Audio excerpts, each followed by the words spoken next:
الرحمن الرحیم السلام علیکم ورحمۃ اللہ وبرکاتہ۔ بالخصوص پاکستان کے لوگوں سے گفتگو ہے میری۔ الحمدللہ آپ لوگ بڑے باشعور ہیں۔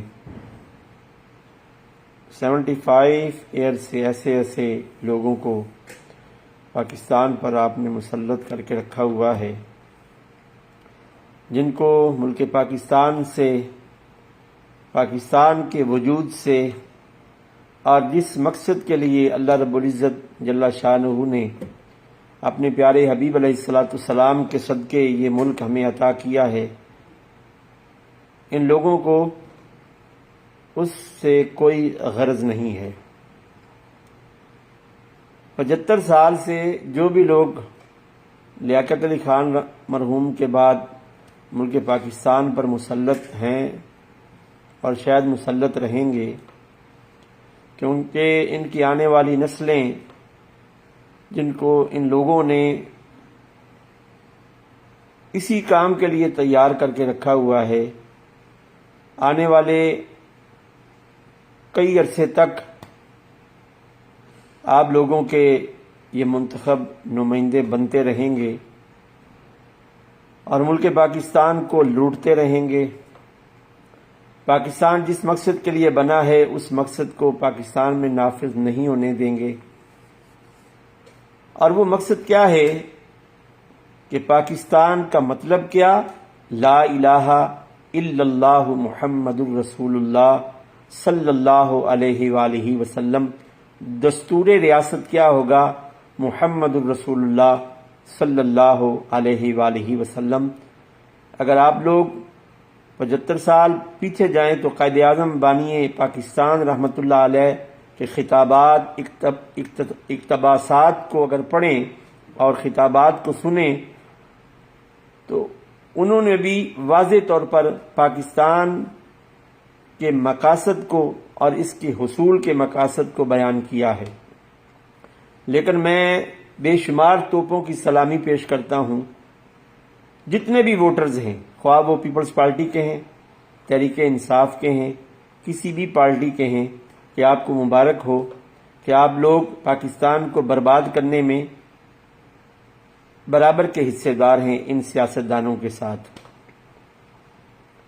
لیکن افسوس، ہم بریانی اور چرغے پر مر مٹنے والے لوگ اور ایک ووٹ کے بدلے چند 100 ٹکوں پر بکنے والے لوگ ہیں۔ ہم لوگوں نے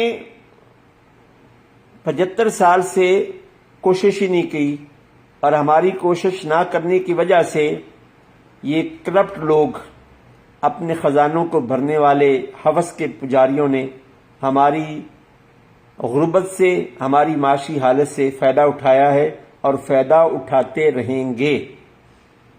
جو دینی طاقتیں پاکستان کے اس مقصد کو پاکستان میں نافذ کرنے کا خواب دیکھتی ہیں، وہ صرف خواب دیکھیں گی جب تک یہ یکجا نہیں ہو جاتے، خواہ وہ اہل سنت ہیں، خواہ وہ مکتبہ دیوبند ہے، مکتبہ اہل حدیث ہے، اہل تشیع ہیں، جتنے بھی مسلمان مکاتب فکر ہیں، جب تک یہ علیحدہ علیحدہ اپنی کوشش کرتے رہیں گے تو ان کے لیے میں ایک ہی جملہ کہوں گا، دلی دور است۔ کیونکہ پاکستان کی عوام کو صرف اسلام کا نام چاہیے، اسلام کا پیار نہیں چاہیے۔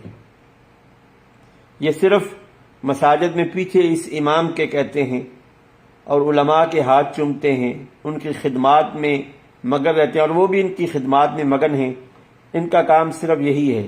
لیکن اگر دینی طاقتیں ان کو اس مقصد کو یاد دلانے کی کوشش کریں تو آگے سے ایک ہی جواب ملتا ہے، مولوی صاحب آپ کا کام تو نماز پڑھانا ہے، آپ کا کام جنازے پڑھانا ہے، آپ کا کام مردوں کو غسل دینا ہے، آپ کا کام ختم پڑھنا ہے۔ یہ جو سیاست ہے، جس کو علامہ اقبال نے کہا جدا ہو دین سیاست سے تو رہ جاتی ہے چنگیزی، پاکستان میں سیاست نہیں ہے، پاکستان میں چنگیزی ہے۔ ہاں جی، اور یہ جو آج کل افراتفری پھیلی ہوئی ہے، نا اہل نا اہل، یہ سزا ہے نبی کریم علیہ الصلوۃ والسلام کے غلاموں کو شہید کرنے کی۔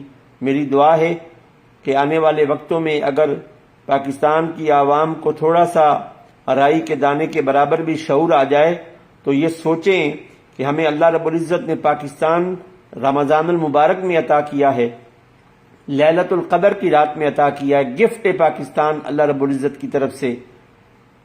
یہ صرف دعا کر سکتا ہوں، شاید کہ اتر جائے تیرے دل میں میری بات۔ والسلام علیکم ورحمۃ اللہ وبرکاتہ۔